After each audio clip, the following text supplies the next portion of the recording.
अभी मैथ्स की क्लास थी आपकी? इससे पहले बायो यो? बायो कितने बजे से? 2 से 4।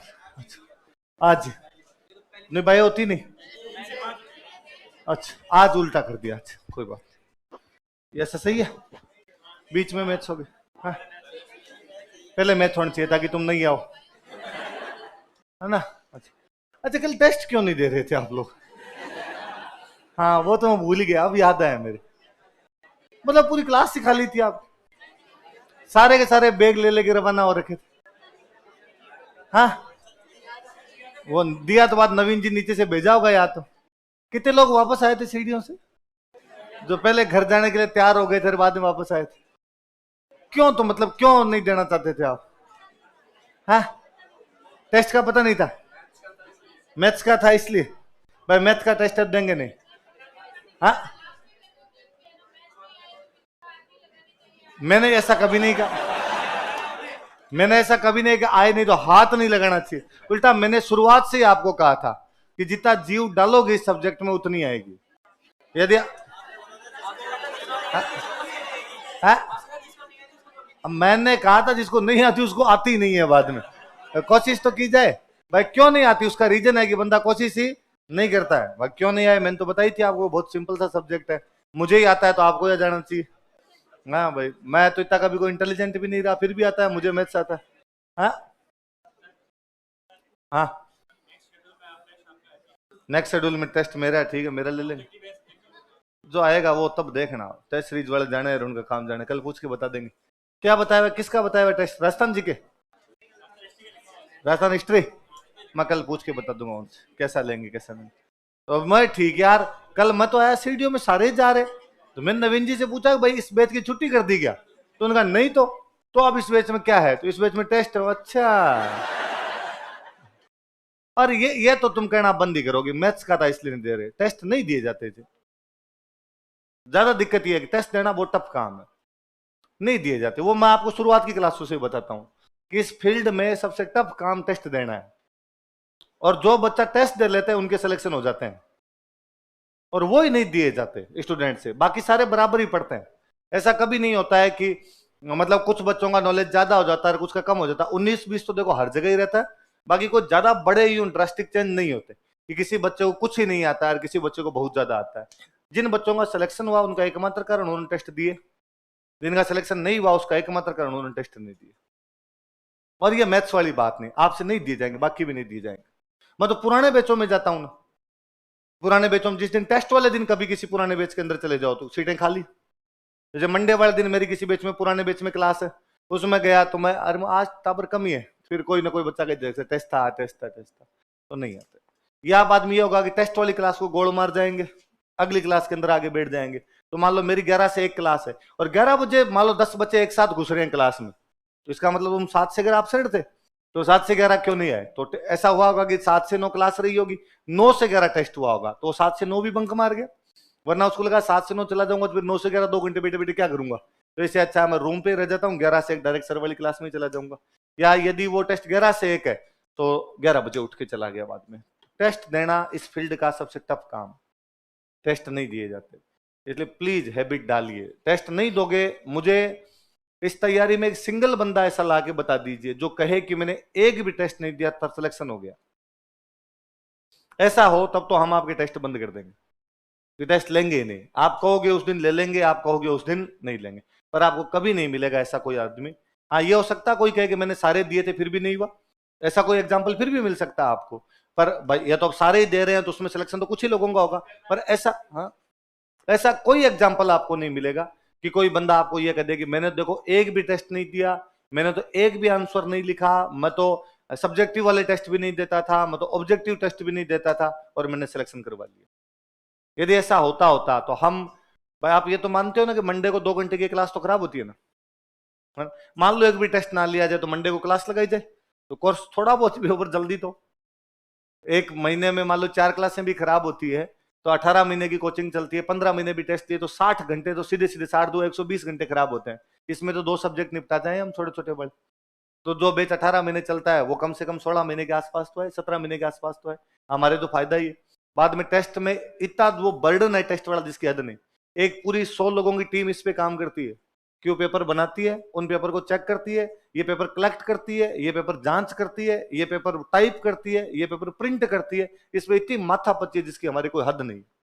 कि मतलब जब हम टेस्ट सीरीज चला, जैसे आप तो क्लास के बच्चे हो तो आपके तो टेस्ट होने ही है, टेस्ट सीरीज जब चलाते हैं तो भाई टेस्ट सीरीज चलाई और एक बच्चे से कितनी फीस लेनी है, तो एक बच्चे से 3,000 फीस ली, 4,000 फीस ली, मान लो ऑब्जेक्टिव चलाई। मेंस की चलाई कितनी फीस ली, 10,000 ली, 12,000 ली। तो बच्चों को लगता है कि 12,000 रुपए लिए, जबकि वो रुपए इतने कम होते हैं, उससे ज्यादा खर्चा होता है एक पेपर को बनाने में, उस पेपर को चेक करवाने में, उस कॉपी को चेक करवाने में, उसकी प्रिंट में, उसकी लेबर में खूब सारे रुपए लगते हैं।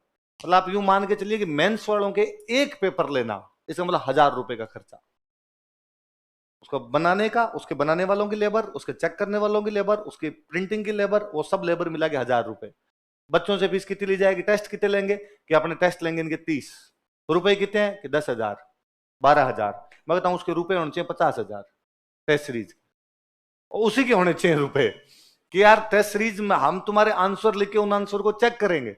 ये अपने आप में कितना बड़ा काम है कि वो चेक करने वाले को रुपए देने पड़ेंगे, पेपर बनाने वाले को रुपए देने पड़ेंगे, और तुम्हारी कोई कमियां बेसी रह जाए उनका अलग से और काम करना पड़ता है। पर टेस्ट सीरीज इसलिए चलाते हैं कि हमें पता है कि भाई कोचिंग के रिजल्ट तभी अच्छे आएंगे जब क्या होगी, टेस्ट सीरीज होगी। इसलिए हम तो कहते हैं भाई इसमें नई कमाई करनी, इसमें अपने घर से लगाएंगे, कोई बात नहीं, घर से रुपए लगा दिए जाए, लेकिन ये चलाई जानी चाहिए।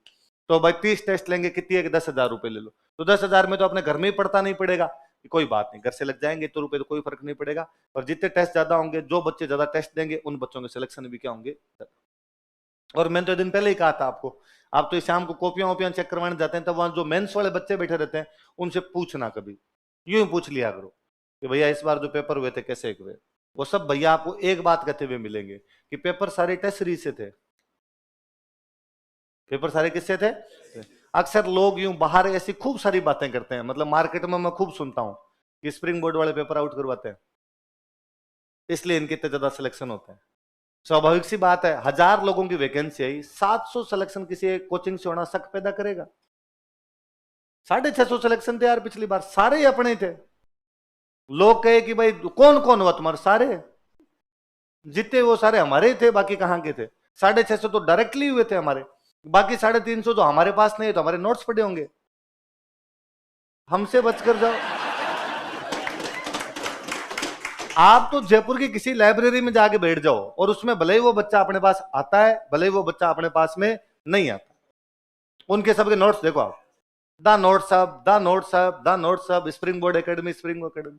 वो तो मेरा एक कजन मेरे साथ ही रहता है, तो उसके पता नहीं कोई एक एग्जाम का फॉर्म भरा हुआ, अटपटे से फॉर्म भरता रहता, भगवान जाने कौन कौन से एग्जाम के फॉर्म भरता हो। तो उसके किसी एक ऐसे एग्जाम का फॉर्म भरा, तो लाइब्रेरी ज्वाइन कर रखी उसने कि मैं भैया लाइब्रेरी में जाऊं, मैं चला जाओ, जहां तेरे से पढ़ाई हो वहां कर लिया कर।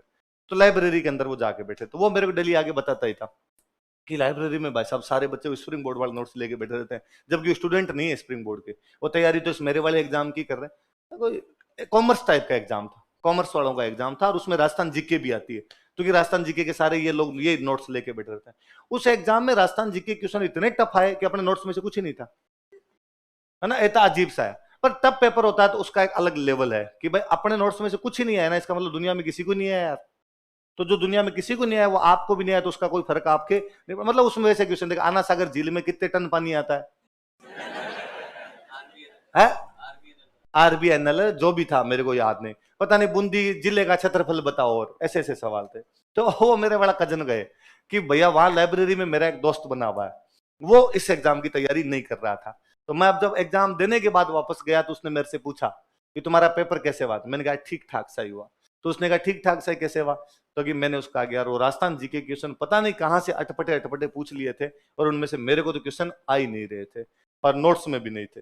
तो वो मेरे को कहे, वो अब वो मेरे वाला भाई ने उसको मेरे वाला वो रेफरेंस दिया नहीं, अगर मैं उनको कह के भी रखता हूँ कि यार प्लीज आप अपनी लाइफ जिया करें, थोड़ी प्राइवेसी रहेगी, वरना आप बार बार मेरा बताओगे तो फिर आप अपना कभी व्यक्तित्व बना ही नहीं पाओगे। हम सर के भाई हैं, सर के भाई हैं, फिर वो अलग ही हो जाता है, वरना तुम तुम्हारे दोस्तों में खेलो कूदो मजे करो। तो उसने मेरा बता नहीं रखा होगा, तो वो उसका दोस्त उसके कि यार एक मास्टर उसको इन सवालों के जवाब आते होंगे कि कौन का, वो जो दाढ़ी वाला है ना उसको ये पक्का वो मन ही मन सोचे कि दाढ़ी वाला साथ ही रहता, अब नहीं आ रहे उसको उसको भी नहीं आ रहे थे इस बार वाले। तो मैं क्या यार स्टूडेंट तो ले दे के अपने ही है, पढ़ना तो उनको अपनी चीजें है।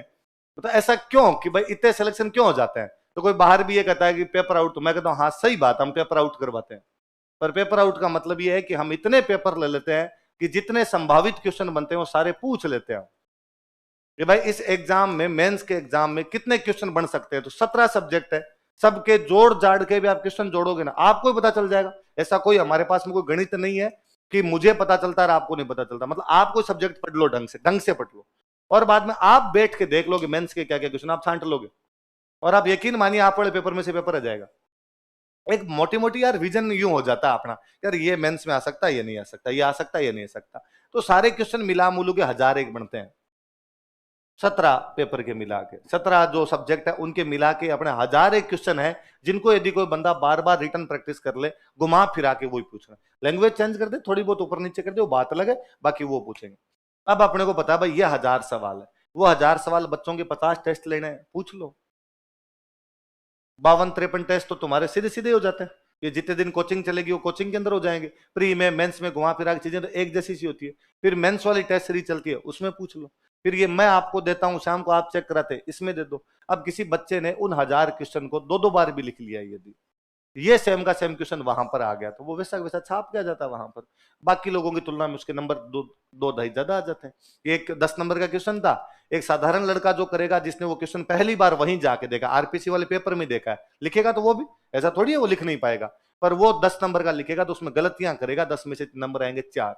एक वो बच्चा जिसने वो सेम क्वेश्चन टेस्ट सीरीज में 2 बार लिखा था, एक बार उसने सर को चेक करके दिखाया या कोई जो बंदे चेक करते हैं उनको चेक करके दिखाया, तो उसका 3 बार पहले लिखा हुआ था, तो उसने कम से कम वो 3 गलतियां तो नहीं की जो पहले कर चुका था, तो उसके नंबर 4 की अपेक्षा आ जाएंगे 6। तो एक क्वेश्चन में 2 नंबर आपसे ज्यादा ले गया। जैसे कोई 5-6 क्वेश्चन में उसने 2-2 नंबर ज्यादा कबाड़े, तो उसके नंबर ज्यादा हो गए 12, 4 पेपर में नंबर ज्यादा हो गए 50, उसका सिलेक्शन हो रहा, बाहर हो गया। और कौन सा महाभारत होता है इस खेल के अंदर। मैं हमेशा ही कहता हूँ जिस बंदे की फर्स्ट रैंक आती है और जो बंदा इंटरव्यू दे के बाहर होता है, या जिस बंदे का मेंस में इंटरव्यू कॉल होता भी नहीं, आसपास में रहता है उसके, उन बंदों के नॉलेज में कोई फर्क नहीं होता। किसी को लगे कि टॉप 10 में आने वालों के हीरे पन्ने अलग से लगे होते हैं, उन्होंने पता नहीं क्या लिखा होगा, कुछ भी नहीं। उनके भी आंसर पढ़ लोगे तो कई आंसर देके आपको हंसी आएगी, कितना फर्जी लिखता है क्या, तो वो वैसी हालत रहती है एकदम। तो उसमें कुछ नहीं, पर बार बार प्रैक्टिस जब होती है, जब आप टेस्ट देते हो, लिखते हो। दिलीप सर तो हमें एक और कहा करते हैं कि उस टेस्ट को देने में सबसे अधिक मजे आते हैं जिस दिन तैयारी नहीं हो, उस दिन तुक्के मारने होते हैं, और उस दिन आपका वास्तव में आपका व्यक्तित्व तो उसी दिन निकल के आता था कि सर है ना, हमसे एक आंसर लिखा थे, सर ने एक बहुत अच्छी आदत सिखाई थी कि आंसर लिखा, आज आंसर लिखा, हाँ सर। तो कई बार किसी आंसर को सर ने कहा अरे वेरी गुड वेरी गुड, बहुत अच्छा बहुत अच्छा, फिर सर कहते इसको फाड़ दे, तो बहुत जीव दौरा होता था कि यार सबसे अच्छा लिखा, इसको फाड़ कैसे, सर फाड़ फाड़ अभी फाड़, सर कहते थे हाथों हाथ सर के सामने फाड़ के फेंक दे। क्यों पढ़वाया सर, ये मैं याद कर लेता। तो क्या यदि तू इसको याद करता ना तो फिर इसमें बंद जाता, फिर तेरे दिमाग में इतने ही पॉइंट आते और अगली बार तू सोचता कि यार उसमें मैंने क्या लिखा था, उसमें क्या लिखा, अब अगली बार और अच्छा लिखेगा, अगली बार तेरे आंसर के अंदर और 4 डायमेंशन होंगे, तेरा सोच का विस्तार होगा उसके अंदर। तो ऐसा पेपर जो पढ़ के नहीं आए होते उसको, और मेरा ये देखा हुआ था जब कभी भी सर ने, अब तो आपके टेस्ट रेगुलर कर दिया हमने कि मंडे को लेंगे, पहले वो था कि टेस्ट कब होगा सर का, जब मेरे को काम होगा। एक ही टीचर सर, अब सर को जिस दिन काम है, तो आज अब बच्चे तो आ गए 1 बजे बच्चे, तब ये मैसेज वैसेज करने वाला भी नहीं होता था कि मैसेज करके बता देंगे 1 बजे क्लास नहीं। अब 1 बजे हम पहुंचे, और पहुंचे तो पता चला सर आज नहीं, तो अब क्या करें, तो टेस्ट दो। और हमें वो सिखाया हुआ था कि वापस नहीं जाना, टेस्ट दे के जाना है, तो हाँ देंगे। तो पहले बताया नहीं था तो और मजा आएगा। या सर बता के रखते थे कि देखो मेरे ऐसे छुट्टी हो सकती है, इस बार मैं हिस्ट्री का लूंगा, इस बार पॉलिटिकल लूंगा, कई बार तो बिना बताए ले लिया करते, और हम देते बैठ के कि आज तुक्के मार के देखते हैं कितने आते हैं। 10 सवाल, 10 में से कितने सवालों में अपने जवाब लिख सकते हैं, 5 के लिखे, 6 के लिखे। और उस दिन सच में पता चलता है कि अपना दिमाग कितना खुला हुआ है, अपने दिमाग में कितनी भयंकर चीजें हैं कि एक आंसर जो एकदम नहीं पड़ गया था अब लिखना है। मान लो सर हमेशा कहते हैं आरपीसी में आ गए तो छोड़ के आओगे, कि नहीं सर छोड़ के तो नहीं आते, वहां कुछ ना कुछ तो लिख के आते हैं, तो लिख, यहां लिख, कुछ ना कुछ लिख, 2 बातें भी आई तो कम से कम काम तो आएगी। और दिमाग इतना एक्टिव होता है, इतना ज्यादा एक्टिव होता है कि उस दिन ज्यादा निकल के आता है। और कई बार आंसर किसी को देखने के बाद खुद लगता है वेरी गुड यार, क्या लिखा है, तू इतना अच्छा कैसे लिख सकता है इस आंसर को। तो आप भी कोशिश किया करें, टेस्ट दिया करें भाई, ज्यादा से ज्यादा क्या होगा, नंबर कम आ जाएंगे। और क्या हो सकता है इसमें, नंबर कमाने।